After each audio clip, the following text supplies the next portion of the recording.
नमस्कार, बिहार तक देख रहे हैं आप और आपके साथ मैं हूं आशीष अभिनव। मैथिली ठाकुर क्या राजनीति में एंट्री करने जा रही हैं?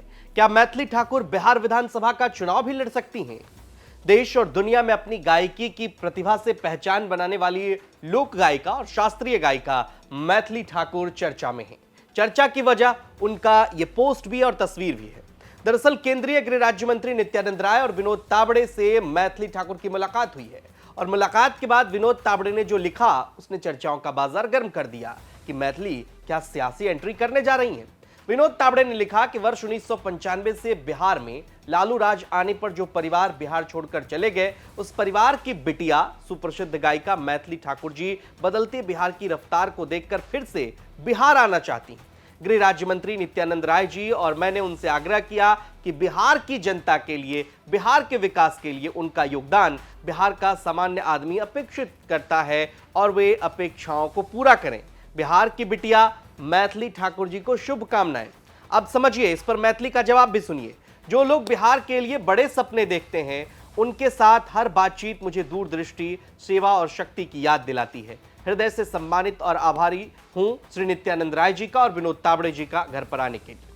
मैथिली ठाकुर, आपको बता दें कि जन्म 2000 ईस्वी में हुआ और मधुबनी जिले के बेनीपट्टी गांव में उन्होंने मैथिली संगीत के साथ साथ शास्त्रीय गायन में भी अपनी विशेष पहचान बनाई। लोकप्रियता तो उनकी है ही, अंदाजा इस बात से आप लगा सकते हैं कि भारत निर्वाचन आयोग ने उन्हें बिहार स्टेट का आइकॉन बनाया ताकि वे मतदाताओं को जागरूक करने में योगदान दे सकें। इसके अलावा साल 2019 के लोकसभा चुनाव में उन्हें मधुबनी जिले का ब्रांड एम्बेसडर, खादी ग्रामोद्योग प्रचार के लिए ब्रांड एम्बेसडर नियुक्त किया गया।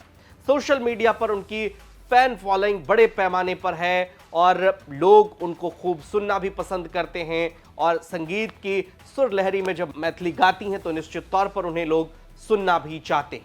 लेकिन इस पोस्ट के क्या मायने? मैथिली बिहार आना चाहती, मैथिली बिहार तो जाती हैं, लेकिन चुनावी साल में और चुनाव का ऐलान चूंकि होना है, इन सब के बीच मैथिली ठाकुर से केंद्रीय गृह राज्य मंत्री नित्यानंद राय का और विनोद तावड़े का मिलना क्या दर्शाता है? जिस तरह से नित्यानंद राय और विनोद तावड़े की मुलाकात हुई और विनोद तावड़े ने जो बात कही है, इससे इस बात के कयास लगाए जा रहे हैं कि मैथिली ठाकुर भारतीय जनता पार्टी में शामिल हो सकती हैं।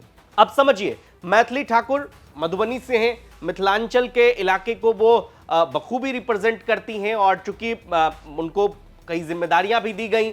लेकिन सवाल यह है कि मैथिली ठाकुर अगर भारतीय जनता पार्टी में शामिल होती है तो क्या हो सकता है?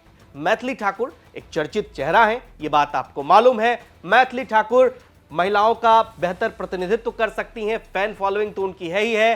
खास करके मिथिलांचल के इलाके में भारतीय जनता पार्टी मजबूत है और वो चाहती है कि मैथिली जैसे चेहरे अगर भारतीय जनता पार्टी में शामिल होंगी तो निश्चित तौर पर उनका इस्तेमाल चुनाव प्रचार से लेकर अन्य जगहों पर किया जा सकता है। युवाओं को अपने तरफ वो जोड़ सकती हैं। अगर मैथिली को बीजेपी टिकट देती है तो ये बात स्पष्ट है कि भारतीय जनता पार्टी ये निश्चित तौर पर चाहेगी कि उस सीट पर मजबूती से जीत हासिल हो सके, क्योंकि मैथिली का एक जाना पहचाना चेहरा है और सिर्फ मैथिली एक सीट तक सीमित नहीं रह सकती हैं। जाहिर तौर पर उनका चुनाव प्रचार में भी जाना होगा और तमाम सारी बातें होंगी, लेकिन ये सारी बातें भविष्य के गर्त में है और देखना दिलचस्प होगा कि आने वाले समय में क्या मैथिली औपचारिक रूप से भारतीय जनता पार्टी ज्वाइन करती हैं, और अगर ज्वाइन करती हैं तो क्या मैथिली बिहार विधानसभा का चुनाव लड़ेंगी, और लड़ेंगी तो आखिर वो सीट कौन सी होगी? कमेंट बॉक्स में अपनी राय हमें जरूर बताइए। लेकिन विनोद तावड़े के ट्वीट से ये स्पष्ट है, जो उन्होंने सोशल मीडिया पर बात लिखी है, ये स्पष्ट है